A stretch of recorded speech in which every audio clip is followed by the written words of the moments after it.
बाबा साहब डॉक्टर भीमराव अंबेडकर के कड़े संघर्ष एवं अथक प्रयासों से भारतीय संविधान में मिले कानूनी अधिकारों में से विशेषकर सरकारी नौकरियों में जो इन्हें आरक्षण की सुविधा मिली है, तो उसे यहाँ पहले कांग्रेस की और अब बीजेपी की तथा अन्य और पार्टियों की भी राज्यों में रही सरकारों की जातिवादी सोच व मानसिकता के चलते इन्हें यह आरक्षण का पूरा लाभ नहीं दे पा रहे हैं। और अब तो इनके इस आरक्षण को ये पार्टियां मान्य कोर्ट की आड़ में इसे प्रभावहीन बनाने में वे खत्म करने की भी पूरी कोशिश में लगी हुई हैं।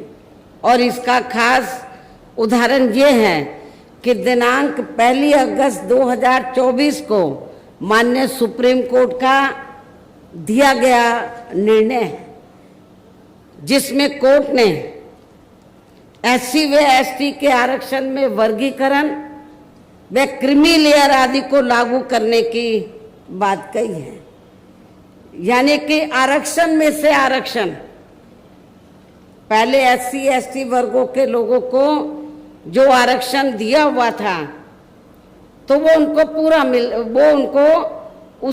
पूरा मिलता था, भरा तो नहीं जाता था कोटा, लेकिन उसमें कोई वर्गीकरण नहीं था। उसमें कोई अब क्या है, माननीय सुप्रीम कोर्ट ने क्या जजमेंट दिया है कि जो आरक्षण आप लोगों को मिला एससी एसटी वर्गों के लोगों को, तो उसमें भी वर्गीकरण किया जाएगा, उसको भी बांट दिया जाएगा।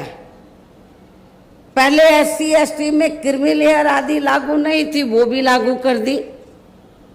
और सुप्रीम कोर्ट ने जो ये जजमेंट दिया, अब होगा क्या कि एससी एसटी का जो आरक्षण है इसको वर्गीकृत कर दिया, इसको बांट दिया कि जो एससी एसटी में इसको 2-3 हिस्सों में बांट दिया। लेकिन पहले ऐसा नहीं था। पहले मान लीजिए जिन लोगों को आरक्षण मिल रहा है और उनमें से जो लोग इसके योग्य नहीं हैं, तो उन्हीं वर्गों में से आरक्षण दिया जाता था।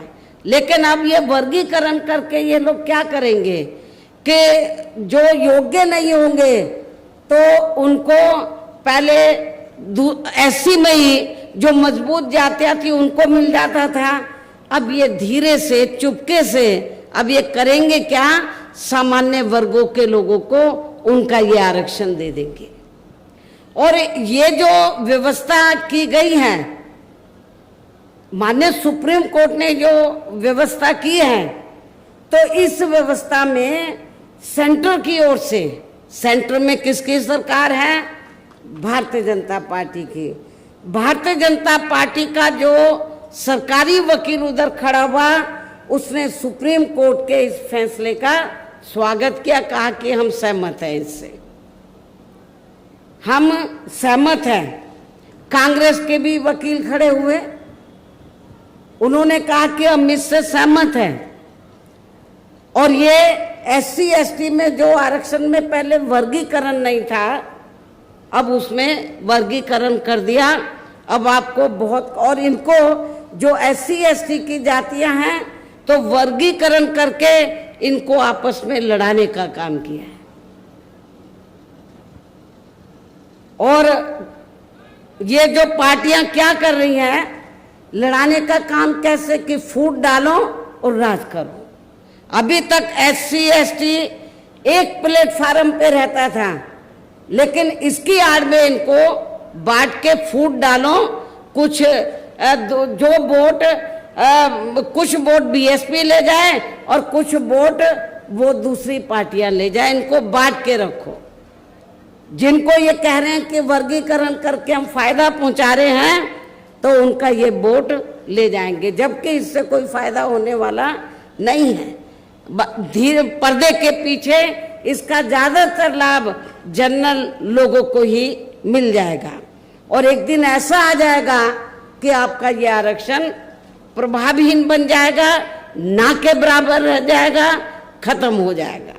और यदि इन वर्गों के आरक्षण के मामले में केंद्र की वर्तमान भाजपा सरकार की भी नीति व नीयत साफ होती तो फिर ये सरकार माननीय सुप्रीम कोर्ट के आरक्षण को लेकर आए इस निर्णय को बिना कोई देरी किए हुए उसे निष्प्रभावी बनाने व पूर्व की स्थिति में लाने के लिए संसद का विशेष सत्र बुलाकर फिर संवैधानिक संशोधन विधेयक जरूर लाती और उसे विपक्ष को साथ में लेकर पास भी जरूर कराती। और इतना ही नहीं बल्कि इसके लिए कांग्रेस व इनके इंडिया गठबंधन ने अभी तक भी केंद्र सरकार पर कोई दबाव नहीं बनाया है और ऐसा करना तो बहुत दूर की बात रही, बल्कि इन्होंने माननीय सुप्रीम कोर्ट के इस निर्णय पर अभी तक कुछ भी खुलकर नहीं बोला है। ना बीजेपी ने, ना कांग्रेस ने, ना अन्य पार्टियों ने कुछ भी खुलकर नहीं बोला है। और इस मामले में केंद्र की भाजपा सरकार व अधिकांश सभी विरोधी पार्टियां अभी तक भी चुप्पी साधे हुए हैं।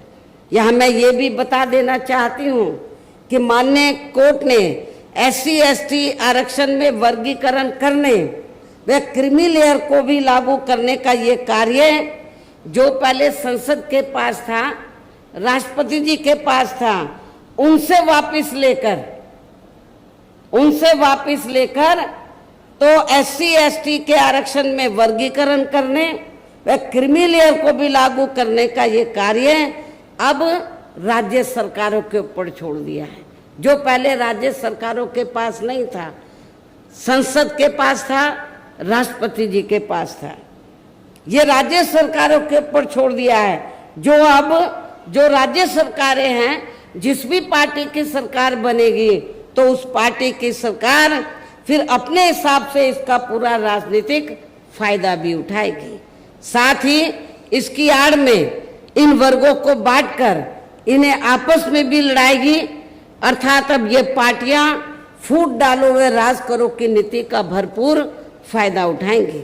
जबकि संविधान के मुताबिक कि जाति को SC व ST की सूची में शामिल करना है या नहीं करना है, तो इसका ये अधिकार अभी तक, जैसा कि मैंने आप लोगों को बताया, ये केवल संसद व माननीय राष्ट्रपति जी को ही दिया हुआ था, जिसे 1 अगस्त 2024 को माननीय सुप्रीम कोर्ट के आए निर्णय के जरिए इसे अब वापस लेकर सीधे ही राज्य सरकारों को दे दिया गया है, जिससे अब इन वर्गों के साथ काफी नाइंसाफी होगी।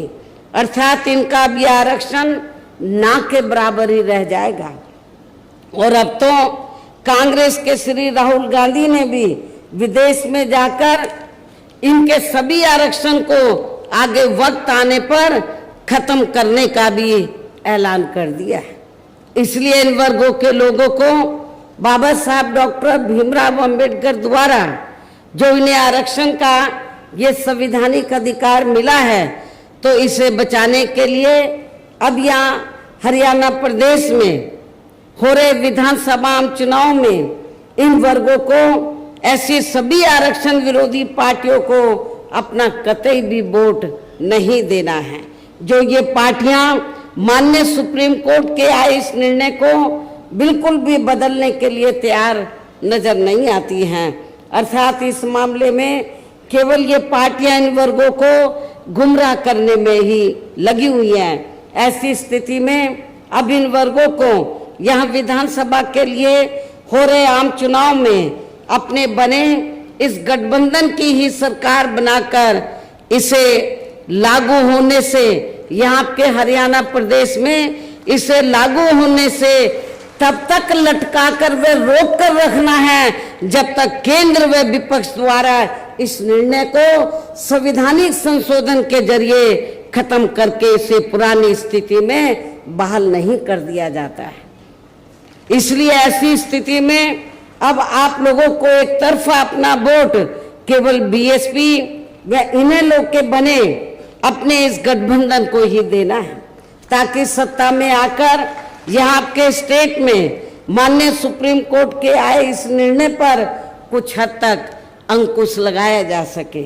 हम इसको पास नहीं होने देंगे। हमारा गठबंधन की सरकार होगी तो इसको लटका के रखेंगे, और कब तक रखेंगे? जब तक हम पार्लियामेंट में संवैधानिक संशोधन लाने के लिए हम सेंट्रल गवर्नमेंट के ऊपर दबाव बनाएंगे, वो इसको पुरानी स्थिति में नहीं ले आती है, बहाल नहीं कर देती है।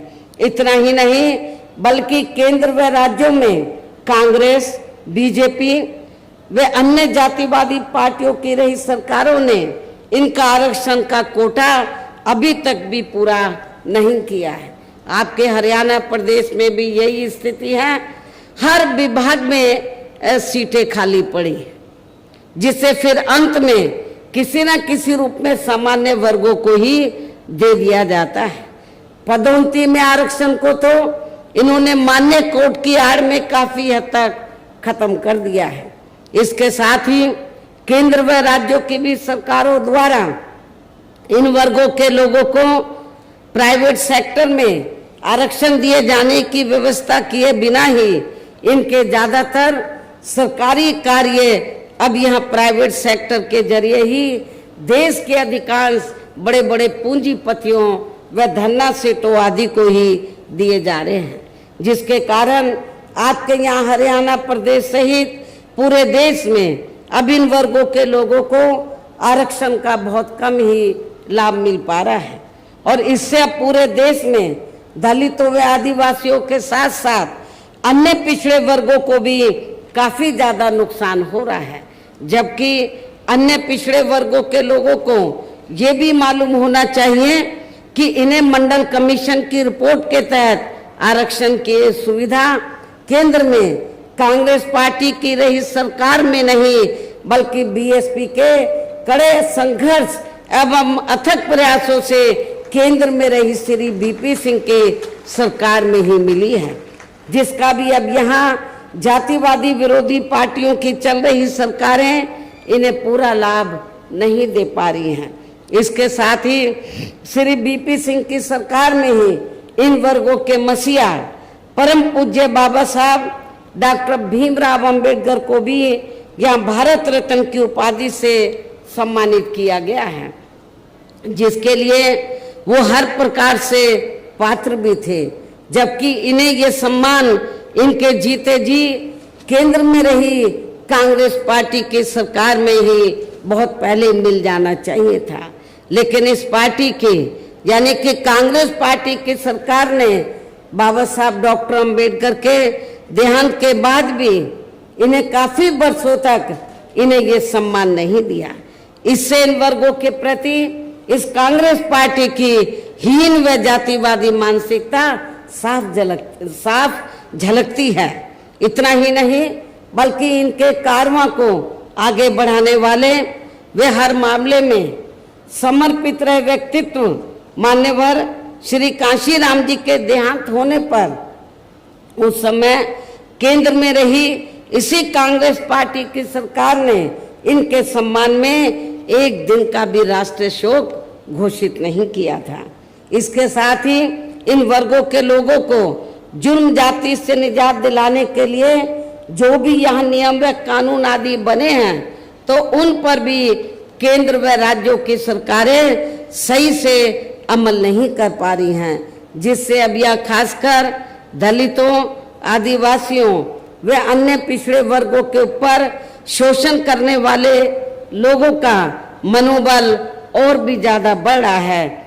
और ये सब हमें यहाँ आपके हरियाणा प्रदेश में भी काफी कुछ देखने के लिए मिल रहा है।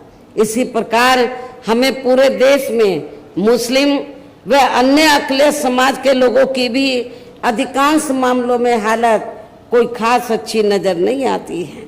इनके साथ साथ अपर कास्ट समाज व जाट समाज में भी खासकर गरीब लोगों की आर्थिक स्थिति अभी भी यहाँ आपके प्रदेश सहित पूरे देश में काफी ज्यादा खराब व दयनीय ही बनी हुई है।